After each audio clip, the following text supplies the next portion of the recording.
നമസ്കാരം. പ്രധാന വാർത്തകൾ.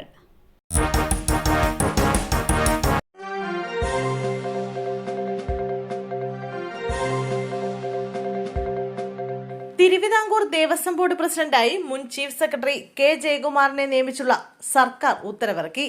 കെ രാജുവിനെ ദേവസ്വം ബോർഡ് അംഗമാക്കിയും ഉത്തരവിറക്കി. ഉത്തരവ് വെള്ളിയാഴ്ച മുതൽ പ്രാബല്യത്തിൽ വരും. ഉത്തരവ് പ്രകാരം 2 വർഷത്തേക്കാണ് നിയമനം. ദേവസ്വം ബോർഡ് പ്രസിഡന്റ് സ്ഥാനത്തേക്ക് ജയകുമാറിന്റെ പേര് നിർദ്ദേശിച്ചത് മുഖ്യമന്ത്രി പിണറായി വിജയനായിരുന്നു. CPIM സെക്രട്ടേറിയറ്റിൽ 5 പേരുകളായിരുന്നു ഉയർന്നു വന്നത്.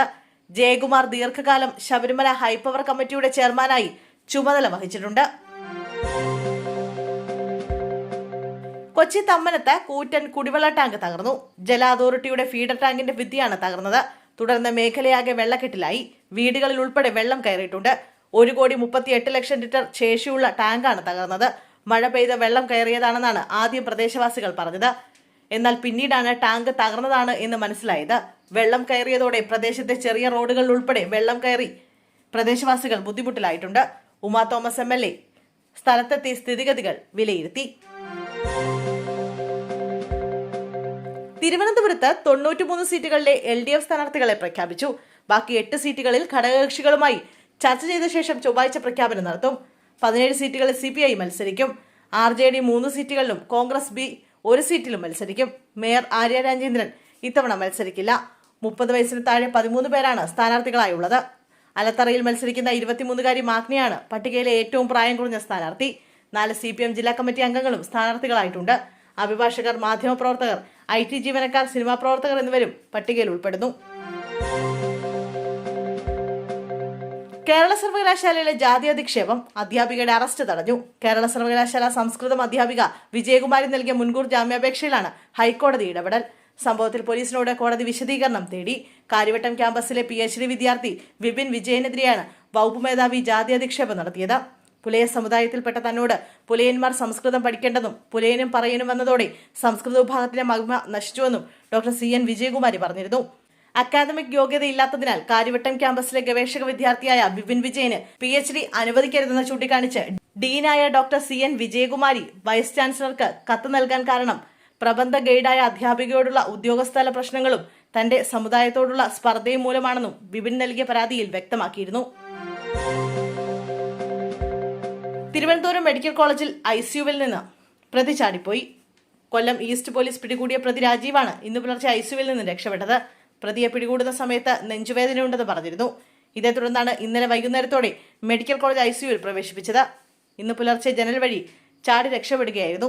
പ്രതിക്കായി തെരച്ചിൽ ആരംഭിച്ചതായി പോലീസ് അറിയിച്ചു. ശിവപ്രിയയുടെ മരണം അന്വേഷണത്തിന് വിദഗ്ധ സമിതി. തിരുവനന്തപുരം SAT ആശുപത്രിയിൽ പ്രസവത്തിനെത്തിയ യുവതി ആശുപത്രിയിൽ നിന്നുണ്ടായ അണുബാധയെ തുടർന്ന് മരിച്ചെന്ന പരാതിയിൽ വിശദാന്വേഷണത്തിന് ആരോഗ്യവകുപ്പ്. തിരുവനന്തപുരം മെഡിക്കൽ കോളേജ് ആശുപത്രിക്ക് പുറത്തുനിന്നുള്ള വിദഗ്ധരായിരിക്കും പരാതി അന്വേഷിക്കുക. Critical care, infection disease, gynaecology വിഭാഗം മേധാവിമാരെ അന്വേഷണത്തിന് ചുമതലപ്പെടുത്തും. ഡെർമറ്റോളജി വിദഗ്ധനും അന്വേഷണ സംഘത്തിലുണ്ടാകും. പ്രത്യേക സംഘത്തെ നിയോഗിച്ച് അന്വേഷണം നടത്തി 2 ദിവസത്തിനകം റിപ്പോർട്ട് സമർപ്പിക്കണമെന്നാണ് ആരോഗ്യമന്ത്രിയുടെ നിർദ്ദേശം. തദ്ദേശ തെരഞ്ഞെടുപ്പ് അടുത്തിരിക്കെ പാലക്കാട് BJPയിൽ പൊട്ടിത്തെറി തുടരുന്നു. രാഷ്ട്രീയത്തിൽ നിന്നും വിട പറയുകയാണെന്നും സ്വന്തം ആളുകളുടെ പോലും പ്രവചനാതീതമായ നീക്കങ്ങൾ അത്ഭുതപ്പെടുത്തിയെന്നും നഗരസഭ മുൻ ചെയർപേഴ്സൺ പ്രിയ ജയൻ ഫേസ്ബുക്കിൽ കുറിച്ചു. കൈപ്പേറിയ പാഠങ്ങൾ പഠിച്ച കാലമാണിത്. രാഷ്ട്രീയം നോക്കാതെ സഹായം തേടിവന്ന എല്ലാവർക്കും വേണ്ടി പ്രവർത്തിച്ചു. രാഷ്ട്രീയ ജീവിതത്തോട് സന്തോഷത്തോടെയും സമാധാനത്തോടെയും വിട പറയുകയാണെന്നും പ്രിയ ജയൻ ഫേസ്ബുക്ക് പോസ്റ്റിൽ കുറിച്ചു. അതേസമയം എന്താണ് രാഷ്ട്രീയ ജീവിതം അവസാനിപ്പിക്കാൻ കാരണമെന്ന് വ്യക്തമല്ല. സ്വന്തം വീടിന് നേരെ വെടിയുതിർത്തു. കാറിലെത്തിയവർ അക്രമം നടത്തിയെന്ന് 14-കാരൻ. ഒടുവിൽ ട്വിസ്റ്റ്. കാസർഗോഡ് ഉപ്പളയിൽ സ്വന്തം വീടിന് നേരെ വെടിയുതിർത്ത 14-കാരൻ പിടിയിൽ. വെടിവെക്കാൻ ഉപയോഗിച്ച എയർഗൺ പോലീസ് കസ്റ്റഡിയിലെടുത്തു. വെടിവെപ്പുണ്ടായ സമയത്ത് 14-കാരൻ മാത്രമാണ് വീട്ടിലുണ്ടായിരുന്നത്. മാതാവും മറ്റു 2 മക്കളും പുറത്തുപോയിരുന്നു. വെടിവെപ്പുണ്ടായെന്ന കാര്യം കുട്ടിയാണ് മറ്റുള്ളവരെ അറിയിച്ചത്. തുടർന്ന് മഞ്ചേശ്വരം പോലീസ് അന്വേഷണം ആരംഭിച്ചു. ഫോറൻസിക് വിദഗ്ധരും പരിശോധന നടത്തി. കാറിലെത്തിയ സംഘമാണ് ആക്രമണം നടത്തിയതെന്നാണ് കുട്ടി പോലീസിനോട് പറഞ്ഞത്. CCTV പരിശോധിച്ച പോലീസിന് സംഭവ സമയത്ത് കാർ വന്നതായി കണ്ടെത്താൻ സാധിച്ചില്ല. സംഭവത്തിൽ ദുരൂഹത തോന്നിയതോടെ കുട്ടിയെ പോലീസ് വിളിപ്പിച്ച് ചോദ്യം ചെയ്യുകയായിരുന്നു. തുടർന്ന് കുട്ടി കുറ്റം സമ്മതിച്ചു. എന്നാൽ എന്താണ് വെടിവെച്ചതെന്ന കാര്യത്തിൽ വ്യക്തതയില്ല. തുടർ നടപടികളെക്കുറിച്ച് പോലീസ് ആലോചിക്കുകയാണ്. മെട്രോ സ്റ്റേഷന് സമീപം സ്ഫോടനം, 9 പേർ കൊല്ലപ്പെട്ടതായി റിപ്പോർട്ട്. ഡൽഹിയിൽ ചെങ്കോട്ട മെട്രോ സ്റ്റേഷന് സമീപത്ത് സ്ഫോടനമുണ്ടായതിനെ തുടർന്ന് നഗരത്തിൽ അതീവ ജാഗ്രത പ്രഖ്യാപിച്ചു. പൊതുജനങ്ങൾ ജാഗ്രത പാലിക്കണമെന്ന് അധികൃതർ ആവശ്യപ്പെട്ടു. അതീവ സുരക്ഷാ മേഖലയിൽ നടന്ന സ്ഫോടനത്തിന് കാരണമെന്തെന്ന് വ്യക്തമല്ല.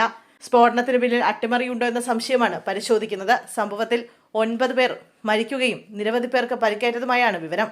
8 വാഹനങ്ങൾ തീപിടിച്ച് നശിച്ചു. 2 കാറുകളിലാണ് സ്ഫോടനം നടന്നത്. സംഭവ സ്ഥലത്ത് SNG ബോംബ് സ്ക്വാഡും സ്ഥലത്തെത്തി പരിശോധന നടത്തി വരികയാണ്. നിലവിൽ തീ അണച്ചിട്ടുണ്ട്. ഡിസംബർ 8 മുതൽ 12 വരെയുള്ള PSC പരീക്ഷകൾ മാറ്റി. തദ്ദേശ തെരഞ്ഞെടുപ്പ് പ്രഖ്യാപിച്ചതിന് പിന്നാലെയാണ് പരീക്ഷാ മാറ്റം. മാറ്റിവെച്ച പരീക്ഷകൾ 2026 ഫെബ്രുവരിയിൽ നടത്തുമെന്നും തീയതികൾ പിന്നീട് അറിയിക്കുമെന്നും PSC അറിയിച്ചു. സംസ്ഥാനത്ത് തദ്ദേശ സ്ഥാപനങ്ങളിലേക്കുള്ള തെരഞ്ഞെടുപ്പ് തീയതി തെരഞ്ഞെടുപ്പ് കമ്മീഷൻ ഇന്നാണ് പ്രഖ്യാപിച്ചത്.